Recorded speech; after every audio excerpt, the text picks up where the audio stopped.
അല്ലാഹു ഹാളിരി അല്ലാഹു നാളിരി അല്ലാഹു ഷാഹിദി അല്ലാഹു മഈ. ഈ ദിക്ർ നാം ധാരാളമായി കേൾക്കുന്നവരാണല്ലേ. റാത്തീബുകൾ ചൊല്ലുന്ന സമയത്തൊക്കെ ഈ ദിക്റുകൾ നാം കേട്ടിട്ടുണ്ടാകും. ഈ ദിക്റിൻ്റെ മഹത്തായിരിക്കുന്ന രണ്ട് ശ്രേഷ്ഠതകൾ, ഈ ദിക്ർ പതിവായി ചൊല്ലി നടക്കുന്നവർക്ക് ലഭിക്കുന്ന നേട്ടങ്ങൾ, അതാണ് ഇന്ന് പറയാൻ വേണ്ടി പോകുന്നത്.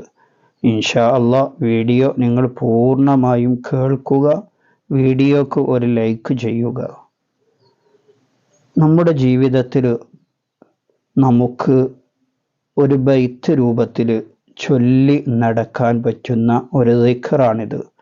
വിശുദ്ധമായിരിക്കുന്ന റമളാനു ഷരീഫൊക്കെയാണ് നമ്മിലേക്ക് കടന്നു വരുന്നത്. അതുകൊണ്ട് തന്നെ ഈ ദിക്റിനെ നാം നിത്യവും ദായിമാക്കേണ്ടതുണ്ട്, പതിവാക്കേണ്ടതുണ്ട്. ഇതിൻ്റെ ഫലം നാം അറിഞ്ഞു കഴിഞ്ഞാൽ പിന്നെ നാം ഒരിക്കലും ഈ ദിക്ർ നഷ്ടപ്പെടുത്തുകയില്ല. അത്രമാത്രം ഫലമുള്ള ദിക്റാണിത്. നമുക്ക് ഒന്നുകൂടെ ചൊല്ലി നോക്കിയാലോ? അല്ലാഹു ഹാളിരി അല്ലാഹു നാളിരി അല്ലാഹു ഷാഹിദി അല്ലാഹു മഈ. ഈ ദിക്ർ നിത്യമായി ചൊല്ലുന്ന ആളുകൾക്ക് അവരുടെ സ്വഭാവം നന്നായി കിട്ടും. ഞാനും നിങ്ങളുമൊക്കെ ഒന്ന് ആലോചിച്ചു നോക്കുക. നമ്മുടെ സ്വഭാവം നല്ലതാണോ ചീത്തയാണോ? നാം എത്ര ആളുകളോട് ഒരു ദിവസം ദേഷ്യം പിടിക്കാറുണ്ട്. എന്തെങ്കിലും പറയുമ്പോഴേക്ക് അങ്ങോട്ട് ചാടിക്കേറി പറയുന്ന സ്വഭാവം, ദേഷ്യം പിടിക്കുന്ന സ്വഭാവം, ഇങ്ങനെ പല രൂപത്തിൽ ശൈത്വാൻ നമ്മളെ ദേഷ്യപ്പെടുത്തിക്കൊണ്ടിരിക്കുന്ന സ്വഭാവം നമ്മിലേക്ക് എത്തിച്ചുകൊണ്ടിരിക്കുന്നു. അതിൽ നിന്നൊക്കെ നമുക്ക് രക്ഷപ്പെടാൻ കഴിയും ഈ ദിക്ർ നിത്യമായി ചൊല്ലുന്ന ആളുകൾക്ക്.